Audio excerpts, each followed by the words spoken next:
তন্নকে সচিব পৰ্যায়ত চাই আছে আমাৰ আসাম ষ্টেট স্কুল এডুকেশ্যন বোৰ্ডে পৰীক্ষা পাতিছে কিন্তু এই পৰীক্ষাৰ লগতে এটা ইয়াৰ সমান্তৰালভাৱে ডকুমেণ্ট ভেৰিফিকেশ্যনো ইয়াত হ'ব কাৰণ এবাৰ ৰিজাল্ট চূড়ান্ত ৰিজাল্ট প্ৰকাশ হোৱাৰ পাছত আমি 1:1 আমি ৰিজাল্ট দিম অৰ্থাৎ যিমান আমাৰ পদ আছে সিমান সংখ্যক প্ৰাৰ্থীয়েহে পাছ কৰিব গতিকে ইয়াৰো ফলাফল সোনকালে ওলাব তাৰপিছত মই সকলোবিলাক শিক্ষক সংগঠনৰ লগত আলাপ আলোচনাত কৰিছোঁ চৰকাৰে এখন কেবিনেট চাব কমিটি গঠন কৰিছে গতিকে কেবিনেট চাব কমিটিখনৰ যিমান মেমৰেণ্ডাম ওলাই আহিছে সকলো মই কেবিনেট চাব কমিটিক দিছোঁ এতিয়া কেবিনেট চাব কমিটিৰ মিটিংখন বহিলে নাই আলোচনা কৰিলে নাই এইটোৰ কথাতকৈ কেবিনেটৰ মন্ত্ৰীসকলে আমাৰ সচিবসকলে প্ৰত্যেকখন মেমৰেণ্ডাম তেওঁলোকে তন্নকৈ পঢ়ি কি কৰিব পৰা যায় কি পৰামৰ্শ দিব পৰা যায় সেইখিনি চৰ্চা কৰি আছে আৰু কেবিনেট চাব কমিটিৰ যি ৰিপৰ্ট হ'ব সেইটো কেবিনেটত দাখিল হ'ব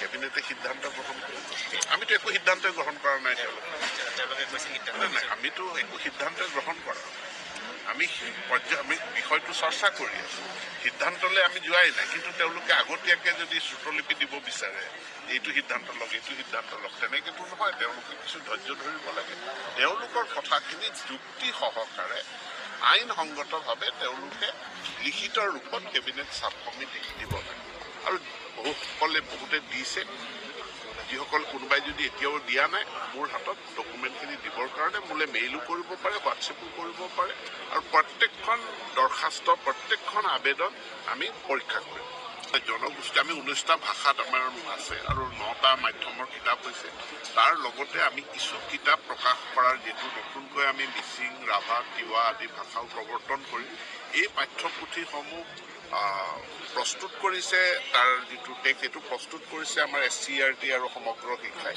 কিন্তু পুথিসমূহ ছপা কৰি বিতৰণ কৰাৰ দায়িত্ব সেই জনগোষ্ঠীয় স্বায়ত্তশাসিত পৰিষদসমূহক আমি অৰ্পণ কৰিছোঁ এতিয়া প্ৰথম আমাৰ যিসকল শিক্ষক আছে সেইসকল শিক্ষকৰ ভিতৰতে এই জনজাতীয় ভাষাত পাৰদৰ্শিতা থকা যিসকল ব্যক্তি আছে তেওঁলোকক বাছি উলিওৱা হৈছে আৰু তেওঁলোককে সেই বিদ্যালয়সমূহত নিয়োগ কৰা হ'ব যাতে তেওঁলোকে পাঠদান কৰিব পাৰে আৰু সেইটো এইটো বুনিয়াদী স্তৰ লাহে লাহে ই যেতিয়া উচ্চ স্তৰলৈ আহিব তেতিয়া নিশ্চিতভাৱে সেই ভাষাৰো টেট পৰীক্ষাৰ কথা আহিব তেতিয়া আমি সেই ওপৰত চাওক ইয়াৰ ডকুমেণ্ট ভেৰিফিকেশ্যন চলি আছে ডকুমেণ্ট ভেৰিফিকেশ্যনটোত সময় লাগিছে আৰু লগাটোৱে স্বাভাৱিক কাৰণ বহুখিনি অভিযোগ ভৰ্তি অভিযোগ বা বহু ভুৱা ডকুমেণ্ট আমাৰ হাতত ধৰাও পৰিছে গতিকে এইখিনি এটাৰটো প্ৰক্ৰিয়া চলি আছে কি কয় ডকুমেণ্ট ভেৰিফিকেশ্যনৰ আৰু এটা এডভাৰটাইজমেণ্টৰ বিপৰীতে যি আবেদন পত্ৰ গ্ৰহণ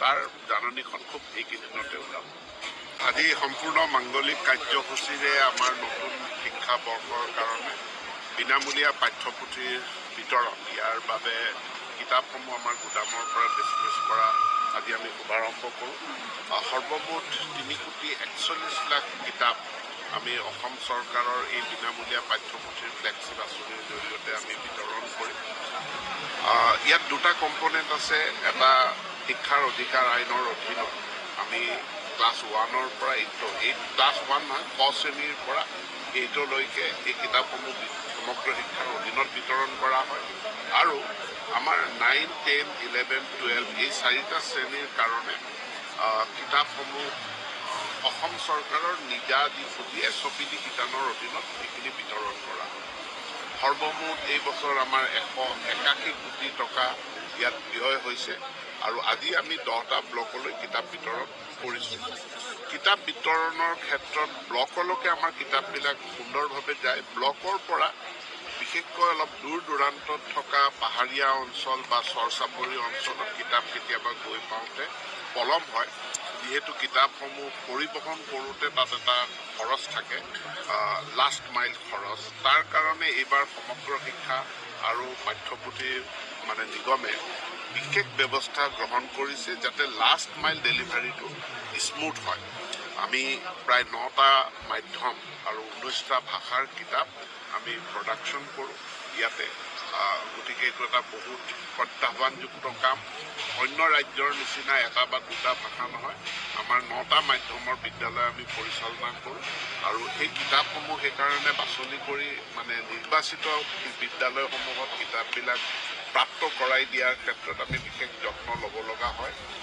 যোৱা বছৰৰ তুলনাত এই বছৰ আমি এসপ্তাহ আগুৱাই কিতাপ বিতৰণৰ কাৰ্যসূচীটো আৰম্ভ কৰিছোঁ। তাৰ কাৰণে মই পাঠ্যপুথি নিগমক মই ধন্যবাদ জনাইছোঁ, তেওঁলোকৰ প্ৰচেষ্টাক প্ৰশংসা লাভ কৰিছোঁ। আৰু আজি মই ঘোষণা কৰিছোঁ যে 2025 বৰ্ষটোত আমি আমাৰ পাঠ্যপুথিসমূহ টেক্সটবুকলৈকে যাতে আমি কনভাৰ্ট কৰিব পাৰোঁ। PDF ইতিমধ্যে আমাৰ আছে, আমাৰ কিতাপসমূহ ডাউনলোড কৰিব পাৰে, কিন্তু তাক আমি টেক্সটবুকলৈ কনভাৰ্ট কৰাৰ কাৰণেও এটা প্ৰকল্প ল'বৰ কাৰণে মই পাঠ্যপুথি নিগম তন্নকে সচিব পৰ্যায়ত চাই আছে। আচলতে আমাৰ শিক্ষামন্ত্ৰী মহোদয় তেখেত এজন আচলতে ডাক্তৰ হয়। তাৰপিছত ইংৰাজী মাধ্যমত তেখেতে অধ্যয়ন কৰা মানুহ। তাৰপিছত তেওঁ এই চৰকাৰী যিখন নটিফিকেশ্যন, এই নটিফিকেশ্যনখন তেখেতে পঢ়ি চাইছে নে নাই, এইটো 1 নম্বৰ প্ৰশ্ন। আৰু নটিফিকেশ্যন যদি পঢ়ি চাইছে, তেখেতে এতিয়া এই নটিফিকেশ্যনখনত মেমৰেণ্ডামৰ কথা ইয়াত ক'ৰ পৰা আহে? এতিয়া লাণ্ডু ফাণ্ডু ৰহিম কৰিম এইবিলাকে কোনোবাই মেমৰেণ্ডাম দিছে আৰু মেমৰেণ্ডামবিলাক তন্নকে চাই আছে। এইটো তেওঁ এডভাৰেজ দিছে নেকি যে আমাৰ অপাঠিত শিক্ষকবিলাকে তেখেতক মেমৰেণ্ডাম দিব? আৰু মেমৰেণ্ডাম নটিফিকেশ্যনত কি লিখিছে, চৰকাৰী যিখন নটিফিকেশ্যন ইয়াত কি লিখিছে তেওঁ চাব লাগে। এজন শিক্ষামন্ত্ৰী হয়, এনেকুৱা তুলুঙা কথাবিলাক কিয় ক'ব লাগে?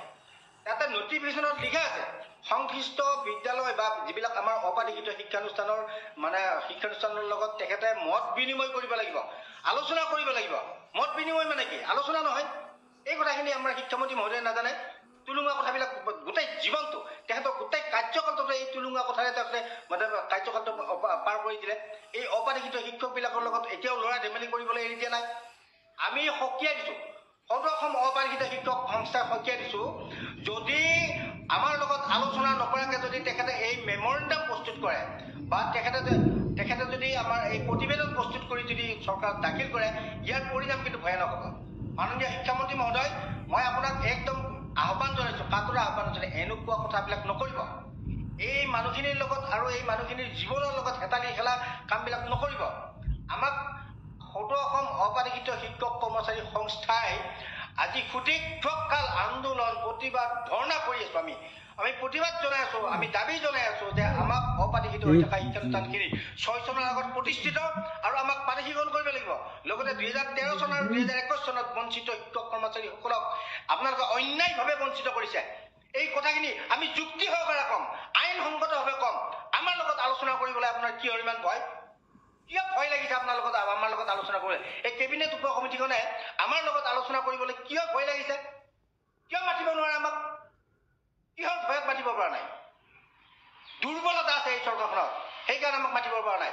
আমি প্ৰত্যাহ্বান জনাইছো, আমি যুক্তি সহকাৰে কম, আমি আইনসংগতভাৱে কম। আমাক মাতিবই লাগিব। আমাক নামাতাকে যদি আপোনালোকে যদি এই প্ৰতিবেদন প্ৰস্তুত কৰে আৰু যদি ইয়াৰ বাবে যদি আমাৰ শিক্ষকসকল যদি আকৌ বঞ্চিত হ'বলগীয়া হয়, তাৰ বাবে কিন্তু আপোনালোকক ক্ষমা নকৰিম। ইতিহাসে ক্ষমা নকৰিব আপোনালোকক।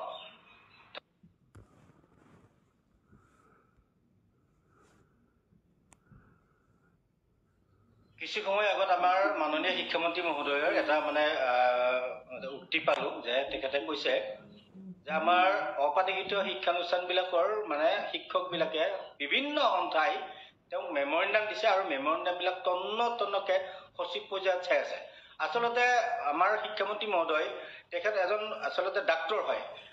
তাৰপিছত ইংৰাজী মাধ্যমত তেখেতে অধ্যয়ন কৰা মানুহ। তাৰপিছত তেওঁ এই চৰকাৰী যিখন নটিফিকেশ্যন, এই নটিফিকেশ্যনখন তেখেতে পঢ়ি চাইছে নে নাই, এইটো 1 নম্বৰ প্ৰশ্ন। আৰু নটিফিকেশ্যন যদি পঢ়ি চাইছে, তেখেতে এতিয়া এই নটিফিকেশ্যনখনত মেমৰেণ্ডামৰ কথা ইয়াত ক'ৰ পৰা আহে? এতিয়া লাণ্ডু ফাণ্ডু ৰহিম কৰিম এইবিলাকে কোনোবাই মেমৰেণ্ডাম দিছে আৰু মেমৰেণ্ডামবিলাক তন্নকে চাই আছে। এইটো তেওঁ এডভাৰেজ দিছে নেকি যে আমাৰ অপাঠিত শিক্ষকবিলাকে তেখেতক মেমৰেণ্ডাম দিব? আৰু মেমৰেণ্ডাম নটিফিকেশ্যনত কি লিখিছে, চৰকাৰী যিখন নটিফিকেশ্যন ইয়াত কি লিখিছে তেওঁ চাব লাগে। এজন শিক্ষামন্ত্ৰী হয়, এনেকুৱা তুলুঙা কথাবিলাক কিয় ক'ব লাগে? তাতে নটিফিকেশ্যনত লিখা আছে সংশ্লিষ্ট বিদ্যালয় বা যিবিলাক আমাৰ অপাঠিত শিক্ষানুষ্ঠানৰ শিক্ষানুষ্ঠানৰ লগত তেখেতে মত বিনিময় কৰিব লাগিব, আলোচনা কৰিব লাগিব। মত বিনিময় মানে কি? আলোচনা নহয়। এই কথাখিনি আমাৰ শিক্ষামন্ত্ৰী মহোদয়ে নাজানে। তুলুঙা কথাবিলাক গোটেই জীৱনটো তেখেতৰ গোটেই কাৰ্যকালটো এই তুলুঙা কথাৰে তেখেতে কাৰ্যকালটো পাৰ কৰি দিলে। এই অপাঠিত শিক্ষকবিলাকৰ লগত এতিয়াও ল'ৰা ধেমালি কৰিবলৈ এৰি দিয়া নাই। আমি সকীয়াই দিছোঁ, সদৌ অসম অবাৰিত শিক্ষক সংস্থাক সকীয়াই দিছোঁ, যদি আমাৰ লগত আলোচনা নকৰাকৈ যদি তেখেতে এই মেমৰেণ্ডাম প্ৰস্তুত কৰে বা তেখেতে যদি আমাৰ এই প্ৰতিবেদন প্ৰস্তুত কৰি যদি চৰকাৰক দাখিল কৰে, ইয়াৰ পৰিণাম কিন্তু ভয়ানক হ'ব। মাননীয় শিক্ষামন্ত্ৰী মহোদয়, মই আপোনাক একদম আহ্বান জনাইছোঁ, কাতৰা আহ্বান জনাইছোঁ, এনেকুৱা কথাবিলাক নকৰিব। এই মানুহখিনিৰ লগত আৰু এই মানুহখিনিৰ জীৱনৰ লগত হেতালি খেলা কামবিলাক নকৰিব। আমাক সদৌ অসম অবাৰিত শিক্ষক কৰ্মচাৰী সংস্থাই আজি সুদীৰ্ঘকাল আন্দোলন প্ৰতিবাদ ধৰ্ণা কৰি আছোঁ। আমি প্ৰতিবাদ জনাই আছোঁ, আমি দাবী জনাই আছোঁ যে আমাক অবাৰিত হৈ থকা শিক্ষানুষ্ঠানখিনি 6 চনৰ আগত প্ৰতিষ্ঠিত আৰু আমাক পানীশীকৰণ কৰিব লাগিব। লগতে 2013 চন আৰু 2021 চনত বঞ্চিত শিক্ষক কৰ্মচাৰীসকলক আপোনালোকে অন্যায়ভাৱে বঞ্চিত কৰিছে। এই কথাখিনি আমি যুক্তি সহকাৰে ক'ম, আইনসংগতভাৱে ক'ম। আমাৰ লগত আলোচনা কৰিবলৈ আপোনাৰ কিয় ইমান ভয়? কিয় ভয় লাগিছে আপোনাৰ লগত আমাৰ লগত আলোচনা কৰিবলৈ? এই কেবিনেট উপ সমিতিখনে আমাৰ লগত আলোচনা কৰিবলৈ কিয় ভয় লাগিছে? কিয় মাতিব নোৱাৰে আমাক? কিহৰ ভয়ত মাতিব পৰা নাই? দুৰ্বলতা আছে এই চৰকাৰখনত, সেইকাৰণে আমাক মাতিব পৰা নাই। আমি প্ৰত্যাহ্বান জনাইছোঁ, আমি যুক্তি সহকাৰে ক'ম, আমি আইনসংগতভাৱে ক'ম, আমাক মাতিবই লাগিব। আমাক নামাতাকে যদি আপোনালোকে যদি এই প্ৰতিবেদন প্ৰস্তুত কৰে আৰু যদি ইয়াৰ বাবে যদি আমাৰ শিক্ষকসকল যদি আকৌ বঞ্চিত হ'বলগীয়া হয়, তাৰ বাবে কিন্তু আপোনালোকক ক্ষমা নকৰিম, ইতিহাসে ক্ষমা নকৰিব। তন্নকে সচিব পৰ্যায়ত চাই আছে। আচলতে আমাৰ শিক্ষামন্ত্ৰী মহোদয় তেখেত এজন আচলতে ডাক্তৰ হয়। তাৰপিছত ইংৰাজী মাধ্যমত তেখেতে অধ্যয়ন কৰা মানুহ। তাৰপিছত তেওঁ এই চৰকাৰী যিখন নটিফিকেশ্যন, এই নটিফিকেশ্যনখন তেখেতে পঢ়ি চাইছে নে নাই, এইটো 1 নম্বৰ প্ৰশ্ন। আৰু নটিফিকেশ্যন যদি পঢ়ি চাইছে, তেখেতে এতিয়া এই নটিফিকেশ্যনখনত মেমৰেণ্ডামৰ কথা ইয়াত ক'ৰ পৰা আহে? এতিয়া এই যে লাণ্ডু ফাণ্ডু ৰহিম কৰিম এইবিলাকে কোনোবাই মেমৰেণ্ডাম দিছে আৰু মেমৰেণ্ডামবিলাক তন্নকে চাই আছে। এইটো তেওঁ এডভাৰেজ দিছে নেকি যে আমাৰ অবাৰিত শিক্ষকবিলাকে তেখেতক মেমৰেণ্ডাম দিব? আৰু মেমৰেণ্ডাম নটিফিকেশ্যনত কি লিখিছে? চৰকাৰী যিখন নটিফিকেশ্যন ইয়াত কি লিখিছে তেওঁ চাব লাগে। এজন শিক্ষামন্ত্ৰী হয় এনেকুৱা তুলুঙা কথাবিলাক কিয় ক'ব লাগে? তাতে নটিফিকেশ্যনত লিখা আছে সংশ্লিষ্ট বিদ্যালয় বা যিবিলাক আমাৰ অবাৰিত শিক্ষানুষ্ঠানৰ শিক্ষানুষ্ঠানৰ লগত তেখেতে মত বিনিময় কৰিব লাগিব, আলোচনা কৰিব লাগিব।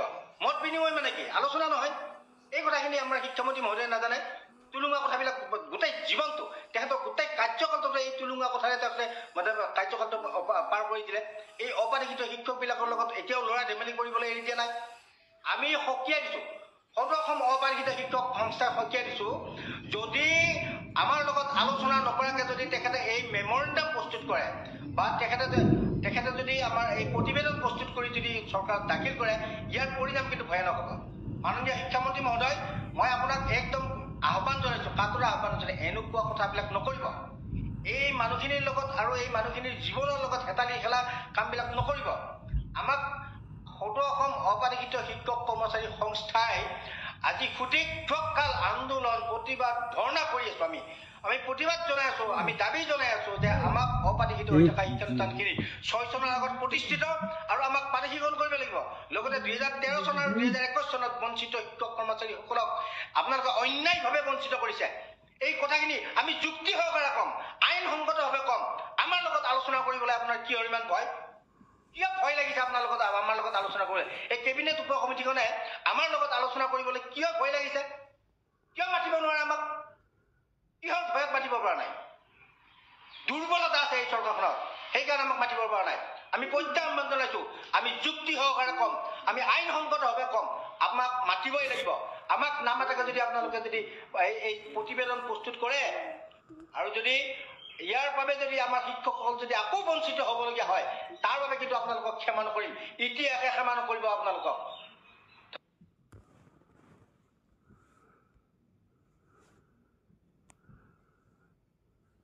কিছু সময় আগত আমাৰ মাননীয় শিক্ষামন্ত্ৰী মহোদয়ৰ এটা উক্তি পালোঁ যে তেখেতে কৈছে যে আমাৰ অপাঠিকৃত শিক্ষানুষ্ঠানবিলাকৰ শিক্ষকবিলাকে বিভিন্ন সন্থাই তেওঁক মেমৰেণ্ডাম দিছে আৰু মেমৰেণ্ডামবিলাক তন্নকে সচিব পৰ্যায়ত চাই আছে। আচলতে আমাৰ শিক্ষামন্ত্ৰী মহোদয় তেখেত এজন আচলতে ডাক্তৰ হয়। তাৰপিছত ইংৰাজী মাধ্যমত তেখেতে অধ্যয়ন কৰা মানুহ। তাৰপিছত তেওঁ এই চৰকাৰী যিখন নটিফিকেশ্যন, এই নটিফিকেশ্যনখন তেখেতে পঢ়ি চাইছে নে নাই, এইটো 1 নম্বৰ প্ৰশ্ন। আৰু নটিফিকেশ্যন যদি পঢ়ি চাইছে, তেখেতে এতিয়া এই নটিফিকেশ্যনখনত মেমৰেণ্ডামৰ কথা ইয়াত ক'ৰ পৰা আহে? এতিয়া এই যে লাণ্ডু ফাণ্ডু ৰহিম কৰিম এইবিলাকে কোনোবাই মেমৰিণ্ডাম দিছে আৰু মেমৰিণ্ডামবিলাক তন্নকে চাই আছে। এইটো তেওঁ এডভাৰটাইজ দিছে নেকি যে আমাৰ অপাঠিত শিক্ষকবিলাকে সিহঁতক মেমৰিণ্ডাম দিব, আৰু মেমৰিণ্ডাম নটিফিকেশ্যনত কি লিখিছে, চৰকাৰী যিখন নটিফিকেশ্যন ইয়াত কি লিখিছে তেওঁ চাব লাগে। এজন শিক্ষামন্ত্ৰী হয় এনেকুৱা তুলুঙা কথাবিলাক কিয় ক'ব লাগে? তাতে নটিফিকেশ্যনত লিখা আছে সংশ্লিষ্ট বিদ্যালয় বা যিবিলাক আমাৰ অপাঠিত শিক্ষানুষ্ঠানৰ শিক্ষানুষ্ঠানৰ লগত তেখেতে মত বিনিময় কৰিব লাগিব, আলোচনা কৰিব লাগিব। মত বিনিময় মানে কি? আলোচনা নহয়। এই কথাখিনি আমাৰ শিক্ষামন্ত্ৰী মহোদয়ে নাজানে। তুলুঙা কথাবিলাক গোটেই জীৱনটো তেখেতৰ গোটেই কাৰ্যকালটো এই তুলুঙা কথাৰে তেখেতে কাৰ্যকালটো পাৰ কৰি দিলে। এই অপাঠিত শিক্ষকবিলাকৰ লগত এতিয়াও ল'ৰা ধেমালি কৰিবলৈ এৰি দিয়া নাই। আমি সকীয়াই দিছোঁ, সদৌ অসম অপাঠিত শিক্ষক সংস্থাই সকীয়াই দিছোঁ, যদি আমাৰ লগত আলোচনা নকৰাকৈ যদি তেখেতে এই মেমৰিণ্ডাম প্ৰস্তুত কৰে বা তেখেতে যদি আমাৰ এই প্ৰতিবেদন প্ৰস্তুত কৰি যদি চৰকাৰক দাখিল কৰে, ইয়াৰ পৰিণাম কিন্তু ভয়ানক হ'ব। মাননীয় শিক্ষামন্ত্ৰী মহোদয়, মই আপোনাক একদম আহ্বান জনাইছোঁ, কাতৰা আহ্বান জনাইছোঁ, এনেকুৱা কথাবিলাক নকৰিব। এই মানুহখিনিৰ লগত আৰু এই মানুহখিনিৰ জীৱনৰ লগত হেতালি খেলা কামবিলাক নকৰিব। আমাক সদৌ অসম অপাঠিত শিক্ষক কৰ্মচাৰী সংস্থাই আজি সুদীৰ্ঘকাল আন্দোলন প্ৰতিবাদ ধৰ্ণা কৰি আছোঁ। আমি প্ৰতিবাদ জনাই আছোঁ, আমি দাবী জনাই আছোঁ যে আমাক অপাঠিত হৈ থকা শিক্ষানুষ্ঠানখিনি 6 চনৰ আগত প্ৰতিষ্ঠিত আৰু আমাক মানসীকৰণ কৰিব লাগিব। লগতে 2013 চন আৰু 2021 চনত বঞ্চিত শিক্ষক কৰ্মচাৰীসকলক আপোনালোকে অন্যায়ভাৱে বঞ্চিত কৰিছে।